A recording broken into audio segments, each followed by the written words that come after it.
Hey, good afternoon. It's the Finger Lakes Sports Podcast, brought to you by Rochester Wind Sports and the good folks here at FingerLakes1.com. Welcome back to the show. I'm your co-host, Doug Willard, along with my other co-host, Jason Gordon. Good to see you, Jay. We're back in Seneca Falls. Sunny day. We had a nice ride down together. We've got two great guests coming up, but it's Wednesday, March 21st, and this podcast must be good luck because it's a little windy here in the Finger Lakes. Out of the south, just windy enough to get some action, maybe. Yeah, there are a couple guys out on Seneca right now, as a matter of fact. Exactly. So check them out after checking out the podcast. Anyways, today we got a bit of an unplugged show, an unscripted show of sorts. You're probably saying to yourself, it isn't often scripted, but yeah, this is a well-oiled machine, and don't discount the fact that the planning we do. It's well choreographed. We have two great guests in studio today. That will no doubt give us plenty to talk about in this unplugged, unscripted show. Well, unplugged aside from everything that's plugged. But we've got two great guests that are in studio, like I said. The first one that I'll mention is a gentleman that's been windsurfing for a long, long time. His name is Rick Griffin. He's one of the big dogs of windsurfing in our area, and he's in the studio today. If it's blowing too hard for most of us, it's blowing just right for Rick. So he's here. We're glad to have Rick here. And the other guests we have, we also like to welcome another regular from the local windsurfing scene, and he's a world traveler as well. We hope to pick his brain about his experience windsurfing and other around the globe, and that is windsurfer Bill Nies, and he's in studio with us today. He's a great spirit in our community, and he's a very unheralded creative writer as well. And so we'll dive more into that. But no canine status, not a big dog. not a big dog. Well, a little puppy love. Okay, well, thank you, Doug. You're on the porch. Thanks a lot. The big dogs are on the porch. That. Well, that's why the banjo. Porch. So there's the guys. So I'm the big dog because of weight, Bill. Is that right? Wow, this is excellent. Here we go. Amy Poehler and Tina Fey out of over the there. gates. Right out of the gates. Well, it's good. It's good to be here, guys. I watch your podcast, and I'll tell you, it's you do a great job. And I often say to myself, where does the skill come from for these guys? I laugh. It's informative, and I think you're doing a great job for the board sports, water sports, wind sports community. I love it. Thank you. Yeah. Thank you. Nice job. Thank you very much, Rick. Bill, do you want to give us a compliment at all? Or no, I look forward to watching one of them one of these days. And I would like to, if I may, right now, get out of the way, say hi to Mrs. Willard, Doug's mother, who's probably the only one watching this today. Hi, Mrs. Willard. How you doing? I hope she is. She's a sweetheart. I'm very loyal. Now, did they really film, Trailer Park Boys in this studio, or is that? Is that just a rumor? I don't know that one. Okay. No, there's a lot of great programming that comes out of Finger Lakes. I'm sure a lot of great programming that comes out of Finger Lakes One, though. They've got Crash Course. There's all sorts of orange stuff that they do here. There's some friendly Italians I know that do some cooking, and I've checked it out. It's funny. The Lake to Lake girls. They're easy on the ice, but I didn't say it. No, but they go back and forth. A lot of good programming here. We're glad to be part of it. Okay. But we got a good review from Rick there about the show, and a couple of things that we've heard from the community out there is, hey, you guys talk about a lot of this stuff, and we hear your terms, we hear your words. What about can you put some pictures up there, something together, so that the people that are hearing what you're talking about and don't know quite what to a visual to put to what you're talking about. Could you put something together? And actually, we've done that. We'll try something out here. I've got a little video, about 2-minute video that I put together. We've got windsurfing boards, a variety of different windsurfing boards that from beginner to advanced to multi-purpose boards in this video. And if we could watch it now, I guess it would probably start some discussion here in the studio and give some people that check out the podcast a little something to think about. So we've got that video. If we roll that right now, and hopefully enjoy the video. Hey, Doug Willard here from Rochester Wind Sports in Rochester, New York, located near the lovely Finger Lakes of New York State. Going to talk to you about windsurfing boards today, and I've got a lot of options laid out here behind me, from beginner to advanced. The first one I want to look at and talk about briefly is actually not a windsurfer at all. This is a stand-up paddleboard, but often overlooked. They make a lot of stand-up paddleboards that you can insert a mast onto and use it as a stand-up paddleboard and as a windsurfer. A lot of versatility there. This board's 10.5 feet long and right around the shape and size that you would use for learning windsurfing. They do stand-up paddling okay, they do windsurfing okay. That's an option, don't overlook it.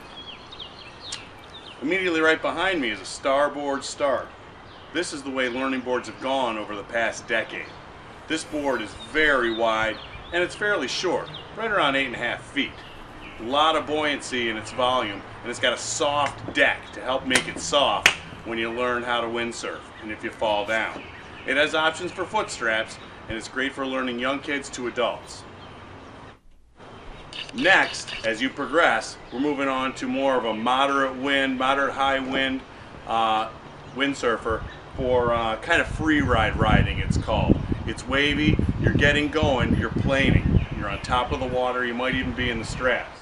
That's about a 115-liter board for kind of all around cruising. Great for a lake like Canandaigua Lake or Lake Ontario. Good board for anywhere from a sail size from 5'8" all the way up to 8'5". The last one on the left is a high wind windsurfer. That is a bump and jump windsurfer. A lot of flexibility and maneuverability in that board. That's a 95-liter Fanatic board, and that's a board that I use when the winds are really going and I want to be able to turn and slash, much like surfing, hence windsurfing. It's great at jumping, it's built durably and quite light. The reality is, I don't get a lot of days on that board on the end. The most I windsurf is on this 115-liter board.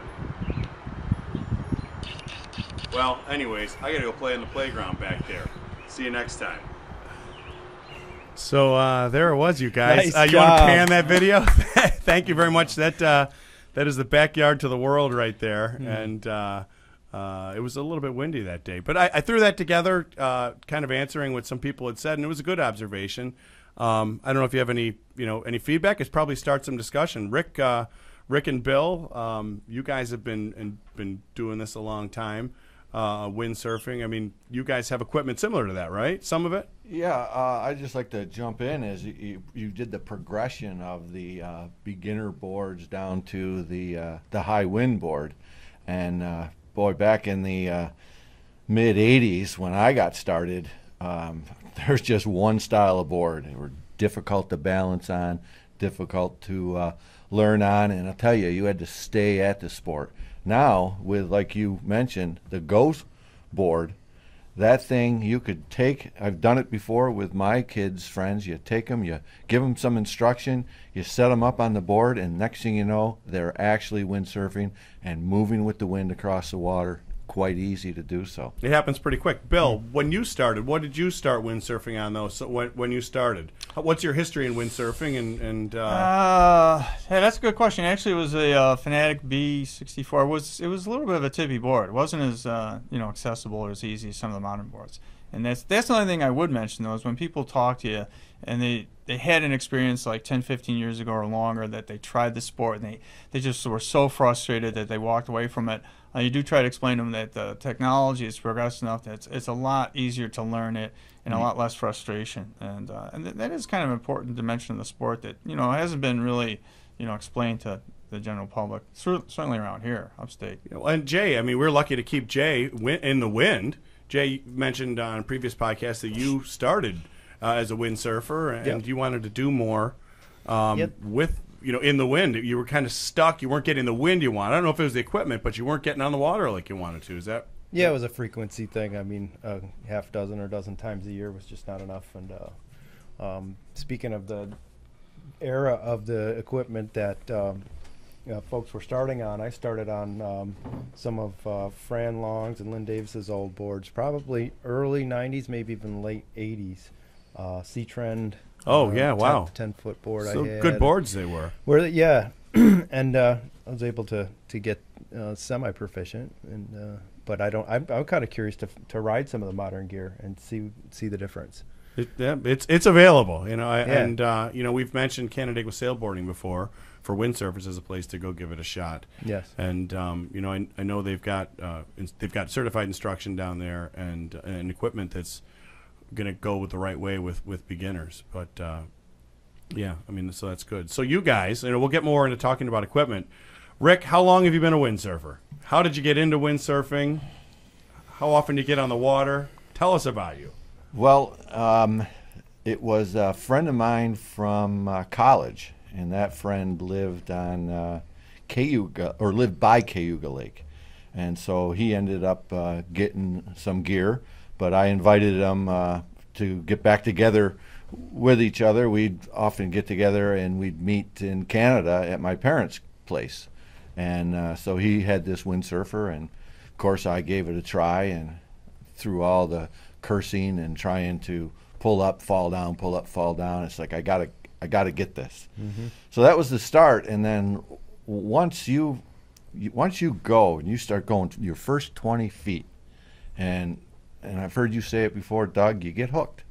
So finally, I got over the edge and I bought myself gear in 1986, and we had a very strong windsurfing community back then. I went through some old stuff and I found a list. They had a Rochester Sailboard Club, and I looked at the member sheet in 1990. There was over 90 people in that club. So if you weren't even in the club, you wonder how many windsurfers were around then. Yeah, sure. I looked at that same list look through that list. There's 9 people that are currently involved in windsurfing sports from that community back then in 1990, and 7 of them are windsurfers, and 2 of them are kiteboarders at this time that are still in the Rochester area. Well, but yeah. Well, and if we could sit and what happened. I mean, we've added guys like Bill to the show. We've had guys like Bill to the community. We added you to the community. That's right. You did. There was that parole incident. I do remember. Shh, that's on the DL. I do appreciate not that. anymore. So. Yeah. No, right. but Bill, you what got you started windsurfing? Did you was it kind of a heyday thing? Like I'm seeing people all over doing this, or was it what got you going? Because you probably started. We're just starting life, midlife, or early. Were you young in your early 20s? No, not at all. Actually, no. I'm sort of a latecomer. I've only been doing it about 15 years, and everybody approaches the sport from a different standpoint. For me, it was kind of. Most of my outdoor activities were running, triathlons, that kind of nonsense, and that's a lot of hard work. It's not as playful. It's not as spontaneous as windsurfing. It doesn't sound like you at all. No. I got over that period of my Rick, life. what are you laughing at? We set that aside. But, I just wanted to change the pace. I always wanted to sail, and it's really hard getting a sloop on top of your car. So a friend of mine and I, we rented a board and, played around with it, and we were brilliant. We didn't wear a harness, and we didn't put our feet in the straps or anything like that. So, I was pretty much couldn't walk after the first incident. You go like 25-mile-an-hour winds, and you get off, and you go, oh, my Lord, that hurts. And then you don't realize what you're getting involved in. But, like Rick said, it's very addictive. There's something hard to explain to a non-surfer, the exhilaration. Very when difficult. You just enter all of a sudden a whole new world. Yep. And the other nice thing about it is that sort of excitement and that sort of exhilaration and that feeling you get is consistent with you. As you progress, it's always in front of you because there's absolutely no limit to the sport. It's limitless in terms of learning the skills and all that, and pretty unique that way. And highly addictive for that, and really just a joyful, fun, playful, undefined sport. There's nothing else like it. You never know what you're going to find. It's never the same playground.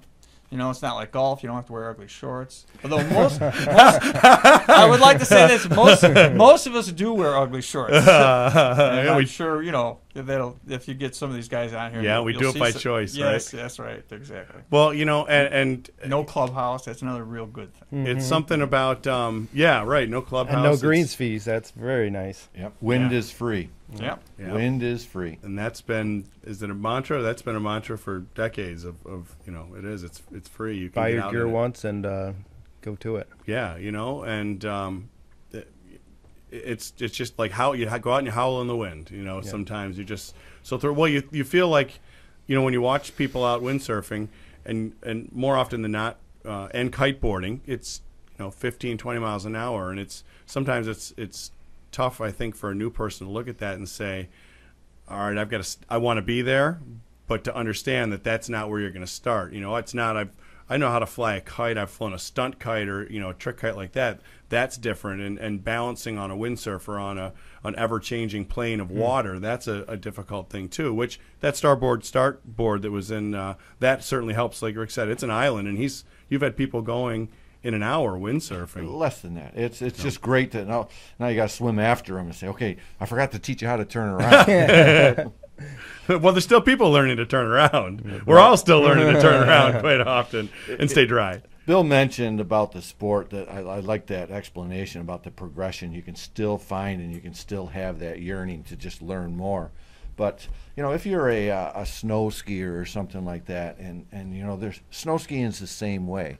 It's so broad. You could be a cross-country skier, and I guess you could say, you know, stand up and paddle or something to cross over there. But when you get more and more into the sport, you want more speed, you want the steeper slopes, then you get into the moguls, and we're the same way. I'm out there, I want more wind, I want, like Jason, you know, you're going to want the bigger waves, and that's the more challenge. But you don't have to do that on the Finger Lakes. You don't have to do that on your pond. I'm telling you, that first 20 feet of moving, you're moving along, and it's just the serenity of being on there. Mm-hmm. And the one unique thing about the snow skiing, maybe on the mountain, and the windsurfing out in the lake with the waves, is just imagine your moguls and your mountains moving, because that's what we're doing. So now we're putting another attribute in.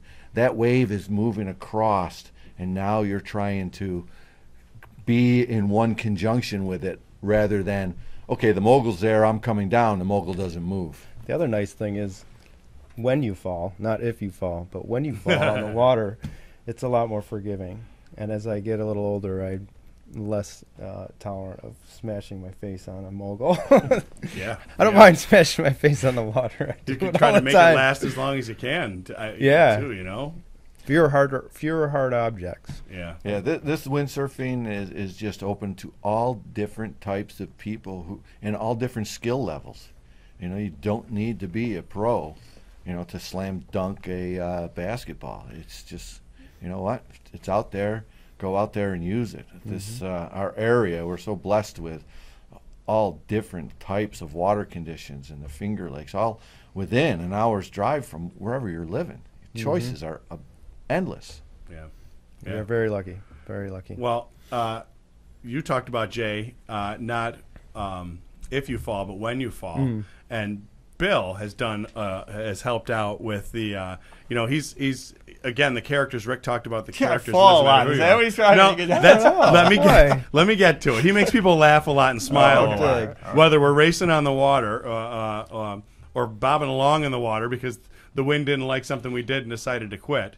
But you know, Rick has even put together, Bill has put together some humorous video in the past. There's one that's, I think, called Rinsed at Hamburg, which is not his finest moment, but you know, to understand the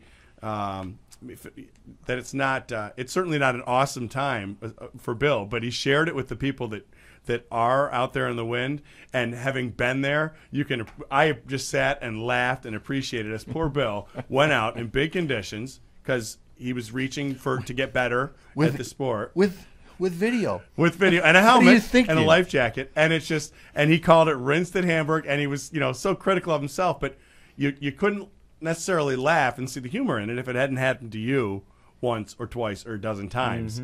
And Rinsed at Hamburg was, you know, not your finer moment on a windsurfer, but part of the deal. But my filmmaking debut, so everybody likes to see the other guy, you know, make a Oh no, that's kind of a good. Well, I love I mean, when I go with you, you know, I came into windsurfing in this area, you know, a number of years ago. One of the first people that I really connected with was you and Ken, and I think skill wise and just attitude wise, we were kind of at the same place. And you know, to this day, I still love flying around on the water with you. And you've been my partner we've gone to various we went to Lake Champlain last fall The Gorge? with Scott. You guys We went to Oregon. The Gorge, yeah. So, and it's I wouldn't have found the friend I have in you if it weren't for windsurfing. Oh no, it's been great. But now is Ken going to have a special 2-hour session? 8. Inside joke there. But, yeah. But minimum 8. that's a funny thing too, because it occurred to me, because the one thing about windsurfing is it's very individualistic. You're out there. There's no boundaries or definitions, expectations. You're competing with yourself. You're learning how to sort of join forces with everything around you. The water's got energy, the wind's got energy. You don't need a lift ticket to give you the energy. Nothing's provided for you, which is great. It's sort of individualistic and exciting. It's just hard to describe unless you've done it. And yet, by the same token, on shore, it's a very, very social sport. And it's kind of a strange mix, because it's odd. Because actually, if people have a really good session, a really good day, they're out there as individuals experiencing this stuff. And then you get back, and all of a sudden, now there's this understanding of what you had that day, and people can you just get all excited, the adrenaline's going, all this, and you share this this common experience, and yet you didn't do it in common, really. And I don't know how many sports are like that. I don't know how much simple pleasure and post-session excitement there is after golf. Most golfers are going to be thinking of their game, their best game, and all that. But windsurfers, sometimes if you survive a wicked day, like once Rick lured me out because I have a low IQ at Webster with cliches like "you gotta face your fears, Bill." I go, "Yeah, Rick, I like that. Yeah, that sounds good. I'll face my fears." So it's like I was way with over your my face head. first. Oh, I know. There's these gnarly waves that frowns on him, all shit. And of course, Rick's out there dancing around, flying. Just like he's that would be the Robin Nash of the air. Yeah, Well, that's Lake Ontario, what he's talking about, and but if you did get out there and you did witness what the conditions are like, and then you get back to shore, and I got hey. back to shore. My constipation was cured. I kissed the ground and I found religion. And Rick's known for proselytizing that kind of nonsense. I thank him for that. Oh boy. If I had been baited in there, I would have just stayed quietly. But you've been back. You've been back. I've been back. I've had the for sale sign wasn't put up. On no, your it gear. wasn't. I've had near-death experiences with Jimmy King several times. Every time. Every time. You mentioned I Bill. didn't know that. Yes. You mentioned just getting back to shore and sharing that with the individuals, what was happening out there. So what could be the worst thing that can happen after a glorious day on the water, great conditions, you had fun, you've got beta endorphins pumping all through your blood system, and then you spoil it by going to a party where there's absolutely nobody who's ever windsurfed understand it and with doesn't you. understand windsurfing Yeah. because I've got it all in my system and I want to get it out, and it's just Gotta tell somebody. Yeah, I've been there. it's unexplainable. You just you're out in these conditions in the water where some other vessels could never be in that situation and survive, and you're out there on a 22-inch wide, 8-foot long piece of styrofoam and glass, and yet In you're complete control. complete control and in harmony. You're harnessing the wind, you're balancing on the water, and It's nothing like undescribable. Yeah, it is. Get out there, folks. Sessions. Nothing like I mean, that's just a session, of course, being a time being on the water, doing what you do. Who's been out lately? Jay, we talked on the ride down. You Yep. got your kite up on Seneca Lake. Yep, actually not my kite. It was a few kites sent from Green Hat Kiteboarding, our friends over there in New Jersey. Sent up a couple demo kites. I got a chance to ride those last Wednesday in pretty crummy winds, actually, as far as Seneca Lake standards go. Kind of up and down and puffy, and there's a lot of debris in the water. The day before, we had I think 5 inches of rain in 4 hours. Yeah, I was out there, and that was in Penn. yeah, that was all about avoiding large 6 stones and Yeah, and I saw a tree. I mean, literally a full-size tree floating by, and that could do some damage to you or your gear really quickly. But it was an interesting session. I had these 2 demo kites were about one size bigger than I really needed for that day, considering the strength and the variability of the wind. But it was really interesting to get out and try those. Should I go ahead and talk a little bit about? Do you feel like doing that? I mean, sure, Green Hat. sure. It's been all windsurfing. So, what you got different makers of kites? Yes, here, or what do you, one what is do you a got? Cabrina, which is still a windsurfing sail manufacturer, and And Pete Cabrina used to be a world-renowned pro windsurfer. windsurfer. Yes. So, So, this, yep. he And had the the oth- guts to change. Yeah, He went yeah. the way that Jay did, Yeah, and yeah. that's good. Yep, and the other brand is Best. The Cabrina is a Switchblade 9-meter 2014. It was an interesting kite to fly, and I'd say 2 words to sum it up: elevator up.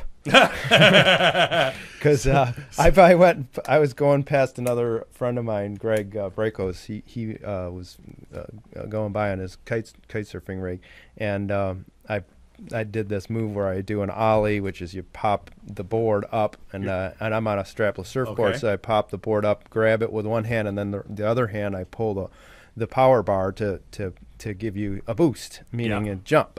And I hadn't gotten that much air in quite some time, and it just went straight up. He said it looked like I was on an elevator. So Wow. About how high in the air did you get? I think it was when you say probably- you haven't been up there that high in a while. probably about 20 feet. Wow. Yeah. Wow. I've never been up there. It was pretty good. Yeah. And that kite, it was like effortless. I mean, it just plucked me off the water and just straight up. And as far as the actual review of the kite, I'd say it's for someone who likes to have a grunty kite, something that's Some power. Yeah, some Pull. power, some not a finesse type kite like the other one I'm going to review is a little more a little friendlier maybe.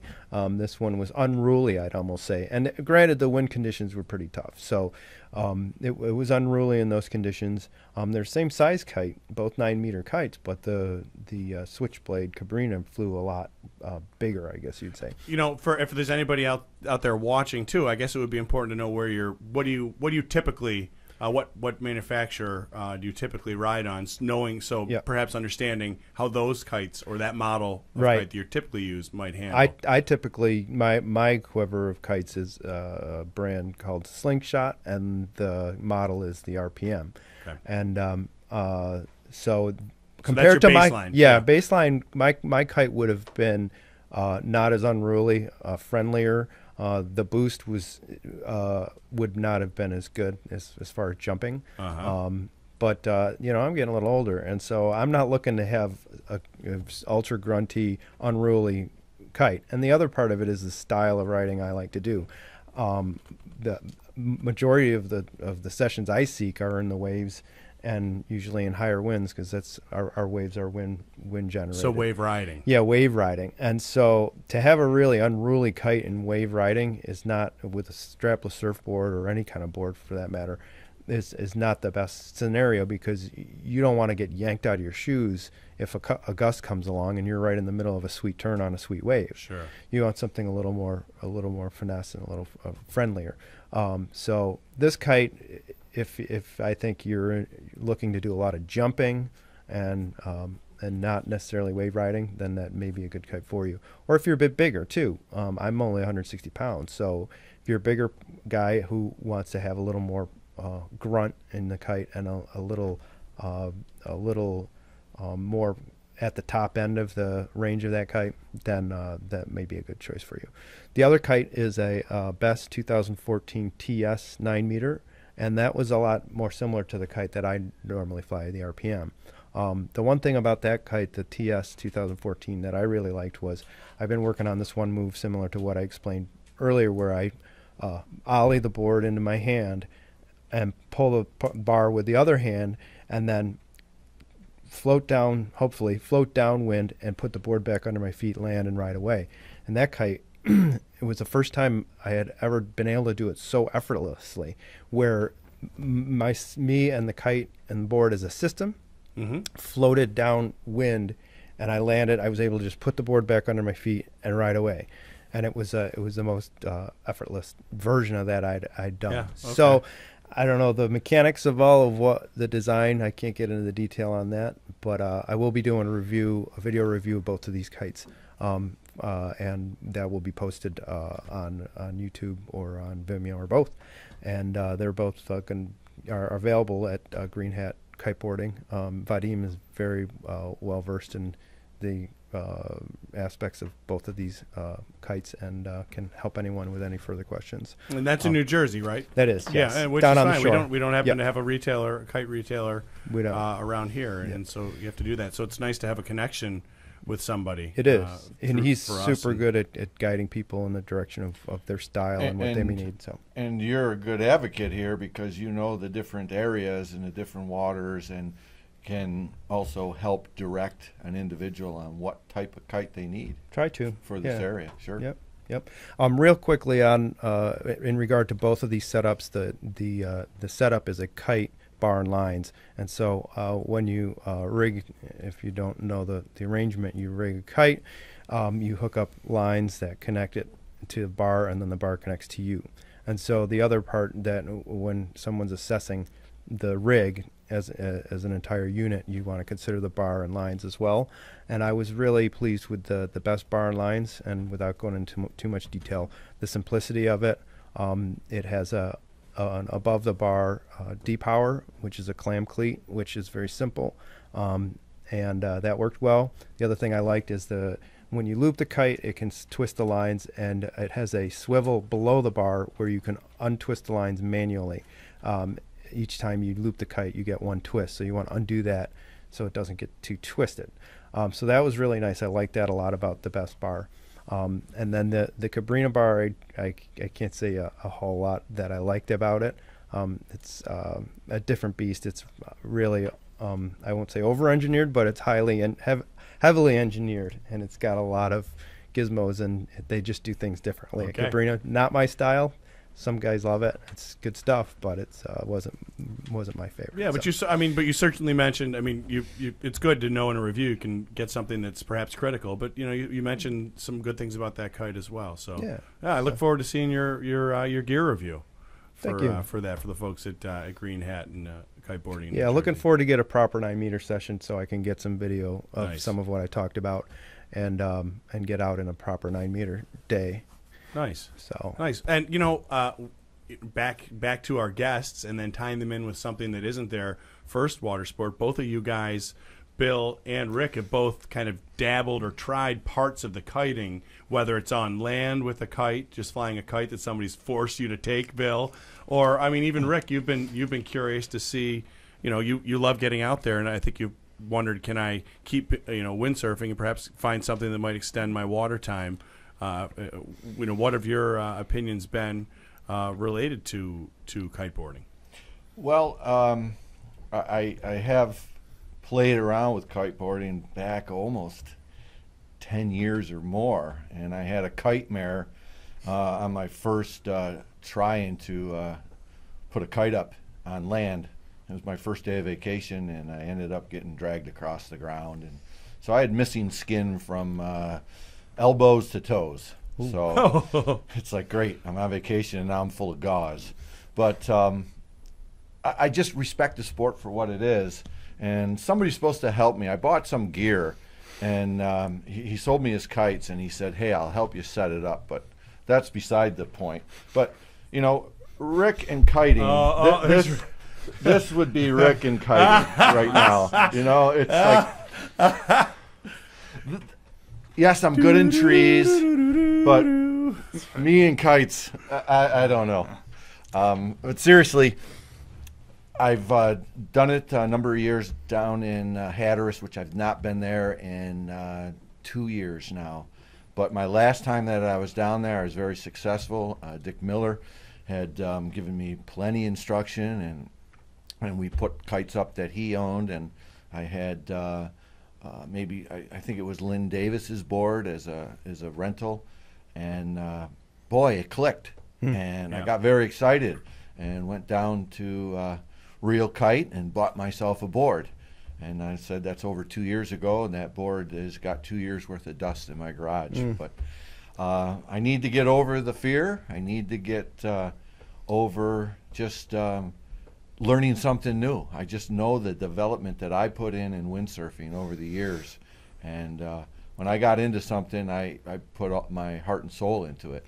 So I just thinking about it. To me, it says something that, I mean, 10 years ago, you had that issue that you had, and the sport. It says something that you were able to go down and with some instruction, which we had Brad on last month, talking about the teaching he's doing at FLX Kiters, and the gear has come a long way, and it's safe. I mean, Jay, it's safer now than it's ever been. But that you purchased a kite, you liked it enough to invest. Yeah, and I actually have kited on the ice in Irondequoit Bay with ice skates, and I'll tell you.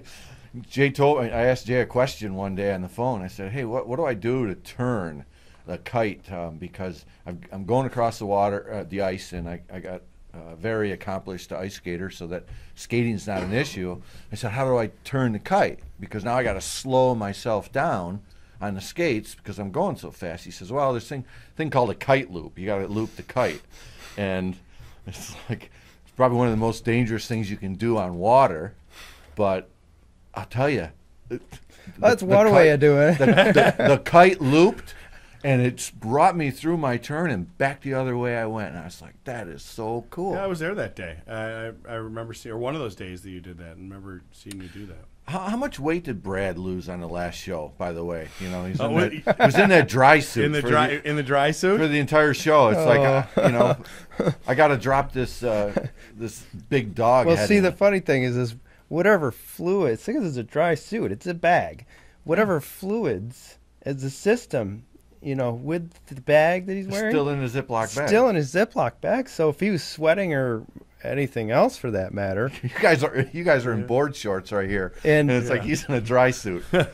Yeah. No, he was demoing his new suit. Yeah. So he really likes it. He dove right in. Yeah. I love that. Yeah, he did. Yeah, it was good. Bill, you had Pharmacy Bob.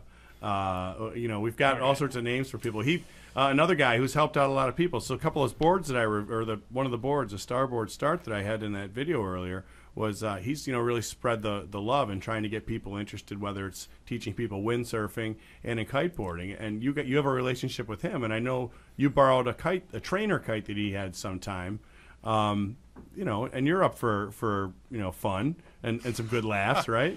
Yeah, the latter, laughs, right? I did borrow the trainer for a summer, and I got scared. But I got scared because you started telling me you were. I like the Linus thing. I'm not going to the dark side. No, I'm not going on the dark side. I go out of the lake and see all these puppets out there on strings and that. The one thing I will say. Oh, Jay's puffing out his chest. Oh.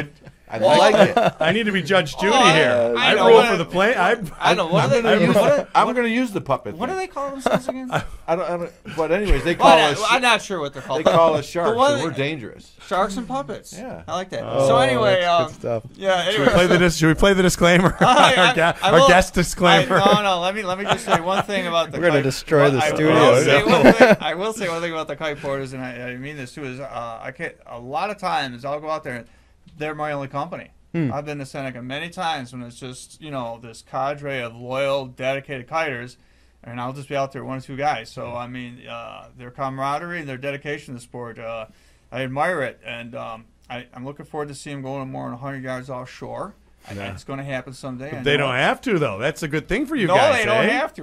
You guys get the clean win with that's up aloft. This is by the way, this is jealousy. This is all jealousy. Well, that was one of my comments was going to be is that part of why you see us out there more is because we can get out there more with less wind. We can have a real session at 12 knots. I would be the first to acknowledge that. Yeah, absolutely. No, that's the big advantage. Time on the water is no comparison. Yeah. Any way to get out of the grind. As an accomplished windsurfer, I've Doug's got all those boards, and I've got one because I'm just going for those 25+ mile an hour days. Here, it's far and few between, and not only that, but you can't have your daughter's wedding on that day that it happens, or you got funerals, or that goes back to something else you were saying is that when the wind is blowing, you want to do something you know how to do. If you're only going to get a handful of sessions a season or a couple handfuls of sessions, you want to go out and do it. You don't necessarily want to take the time on a 15 knots or better day to go mess around with a kite. Yeah. So the proficiency Great thing. observation. So For anything, not just windsurfing. but there are kite those surfing. days below 15, so we'll get that. Oh, yeah. We'll get those out. Clearing the schedule. Yeah. But yeah. Cool. What else, Rick? What do you like? You brought some stuff in. Yeah, we got that coming up. That's right. We have the Oh, What Do You how Like about coming up. You want to do the one? What do you like, or do you want definitions? What do you want? What do you got? Well, you brought some stuff in here. Rick's got an assemblage of equipment. Again, kind of going along with the video that was shown earlier. Perhaps, what do you have there? The first thing is you can see. First thing, what we got is we've got the harness. Okay, you see a lot of these guys out there, both the kiters and the windsurfers, and the windsurfers use this harness, and it's wrapped around your waist, and there's this little hook. So what that does is we've got you pan back. We've got the windsurfing boom. Doug's going to give me help here. So this boom is what attaches to the mast, but here's what that harness hook hangs onto. Now you sit down in this harness when it's around your waist, and that helps you hold the strength of the wind. And then you do your steering with your hands. And the interesting thing is when you're going out there to learn, all this stuff is gone. They don't want you to be complicated with this. So you're tired, you're exhausted, yes. But once you get over that hump of knowing where you're going and use the harness, now you are it's a free ride, and all you're doing is steering. So you can make your 45 minutes of windsurfing, you could change that to 4 hours of windsurfing. And it's quite an invention. With kiting, the bar is connected to the harness, and they have some other safety factors for a release. With us, you just shift your hips forward and get that off of the hook. But definitely holds all the weight, allows you for a much longer time on the water and enjoyment. Excellent. What do you love? What do you love? So we have a segment we started last podcast, the What Do You Love segment, and Jason, what do you love? Well, Bill brought this wonderful little banjo. So you guys are both sharing the love on that one. Oh, are we sharing it? Well, no, I don't know that it's his thing, but he loves it too. That's why I brought it. No, show it. No, let's hear it. Let's hear it. It's a nice little American-made banjo. I'm a guitarist. I'm not a banjo player, but. I was bouncing on the waters of Seneca Lake, and I saw my buddy across the water, going to see if I can catch him, flying on the water, windsurfing, kiteboarding. There we go. It's improv. Told you it was unplugged. It's unplugged. It's going to be unplugged. All across the disconnected. Is the internet still up? That's it. Did we just break it? We're done, so I think so. We broke it. I love it. I love it. I'm buying one. I'm getting it. That's all right. So you told me I'm at work. I get a text. Bring something you love. Okay. Oh, great. Thanks a lot. So I brought this because a lot of people in life Hold up a little bit more. There it is. minor challenges. No, back Where here. am I? Where? There you go. Right Okay. there. Yeah. Yeah. There. Okay. Wait. Basically, there. it's a brace. Now, this is more of a universal human thing. Sometimes things happen to you that set you back. So about 3 years ago, I had nerve damage, my peroneal nerve, and I lost mostly all control of my left foot. Not sideways, not up and down. And I thought I'd have to give up windsurfing. So all you people out there it's called a foot trap, who have a setback like that, never give up. So I eventually found this. This is kind of a severe ankle brace, and by a Cialis company. Now, when I started wearing it, I could return to windsurfing, and it meant everything to me. Because when I first started windsurfing with this condition, I couldn't do anything. There's a fair amount of force when you put your foot in a strap. You're getting thrown all over the place, and this let me get back to this the sport. And I'm known in our circles as 1 Foot Willie. Which is coincidence because that was my stage name in Amsterdam. Told you he's a world traveler, ladies and gentlemen. And like I said, this Cialis ankle strap allows me to be there when the timing's right. It keeps my foot up. I remember when that happened, Bill. The guys were like, "Wow, that was terrible." I was out. We're tight. We're close. We only get together max So Yeah, everybody out 20 there who's times a had year. some sort of bizarre handicap setback, just keep plugging away. Just look at it. Just keep trying, because once you get past it, it's really gratifying. It's To doable. be out there now. Actually, it's one of the freest things I do now because of this. You're dancing, you're joyful, you can fly off the waves and all this stuff, and so like you're leaving all those limitations and stuff behind, and it's especially pleasurable for me. Very thankful. When I was in the gorge, in probably somewhere around the late '80s, that's Hood River, Oregon. There was a guy with a prosthesis, and he's out there windsurfing, and the guy had one leg, and the other one was made out of plastic. Well, the guy in Buffalo has.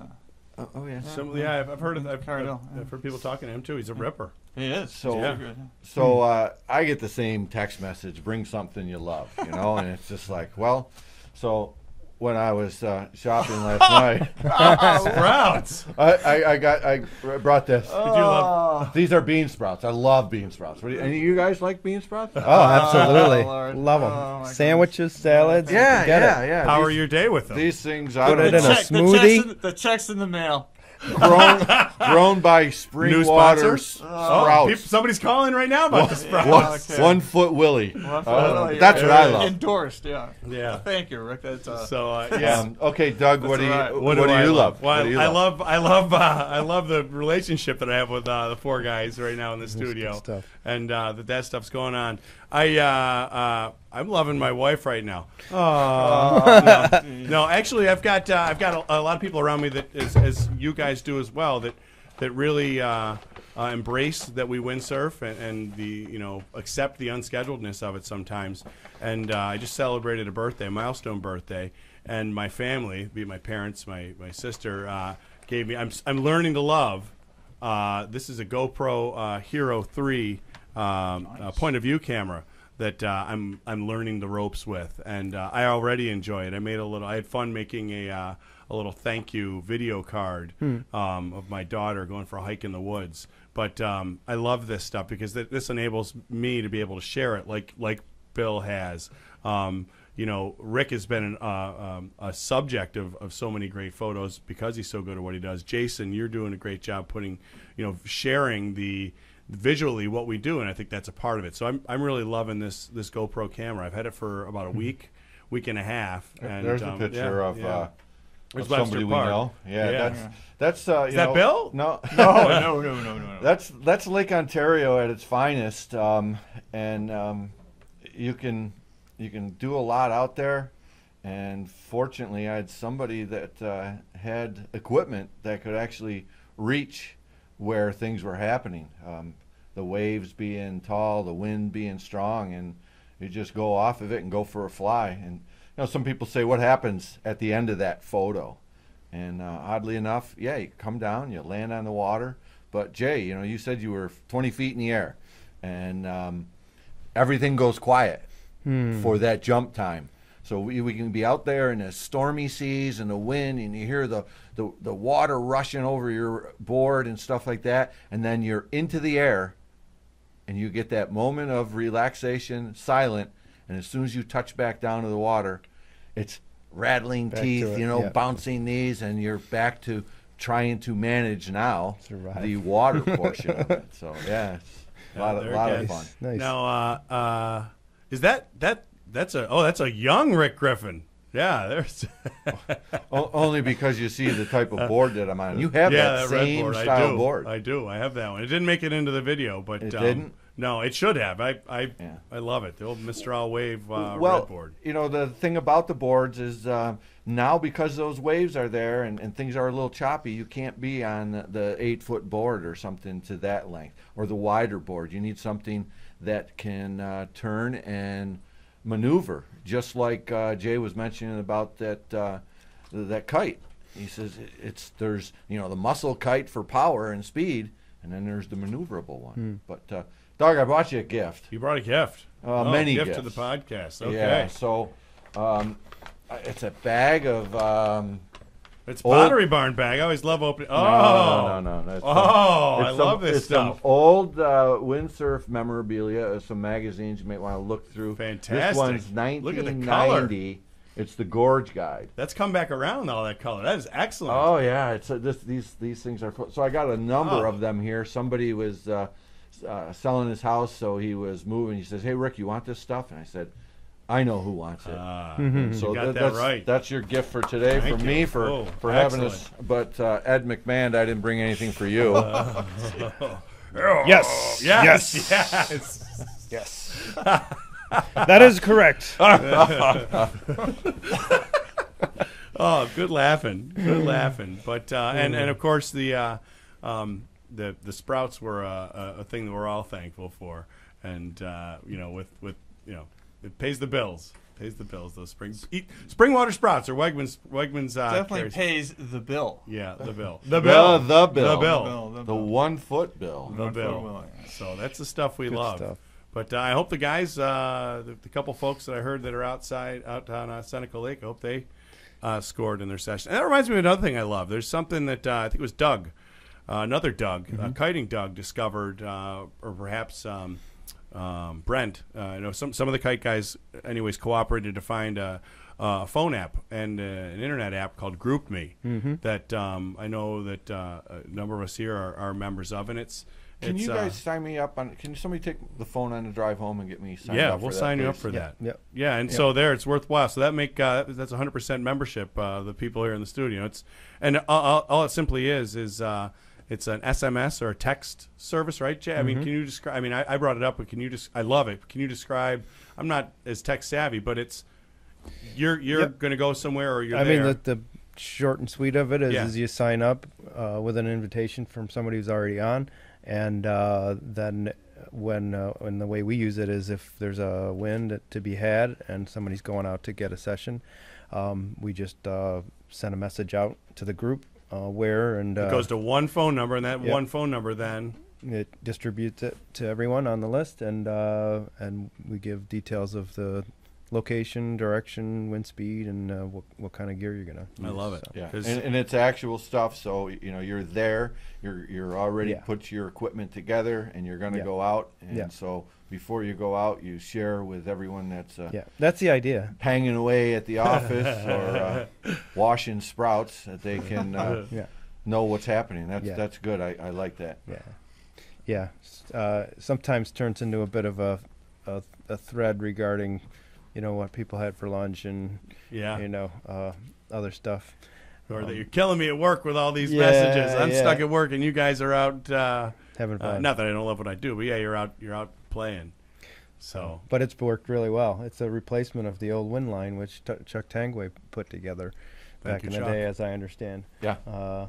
Which has only in the past year or two, I think about gone 2 defunct. years. They just he Pulled the went plug without a phone line, home phone line, and so that's why that thing dropped off. Yeah, that was like many homes. That's how they picked it up. Okay.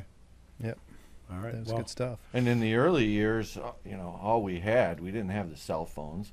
All we had was a weather radio, and so you listen to the weather radio for the marine forecast, and that's what you had.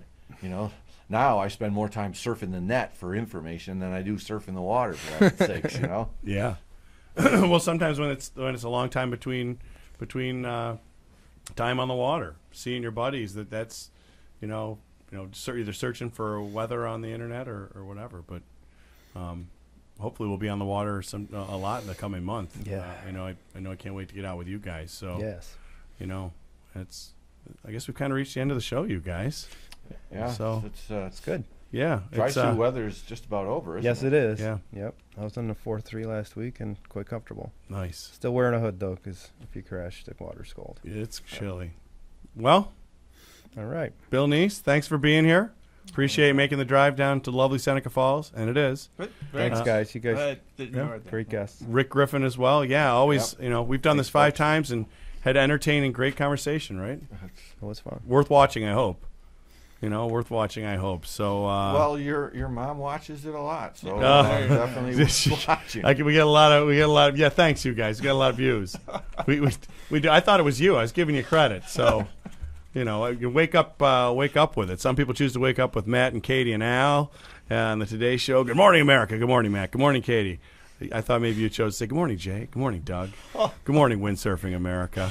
Oh boy, that's how I would define a snooze button. Yeah, oh, and so, without further ado, I'm going to talk over them. And we're at the end of episode 5 of the Finger Lakes Board Sports podcast. And if you've liked what you've heard about or you're curious about it, check the FL1.com website, and we've got a page there, and it also links to the RochesterWindsports.com webpage. And you can perhaps get as stoked and excited as our 2 guests, and Jason and I are on windsurfing and kiteboarding and stand-up paddleboarding, and not to neglect those things. So we'll see you next we'll see you next month in warmer water. So until then, for Jason Gordon, I'm Doug Willard. We'll see you out there.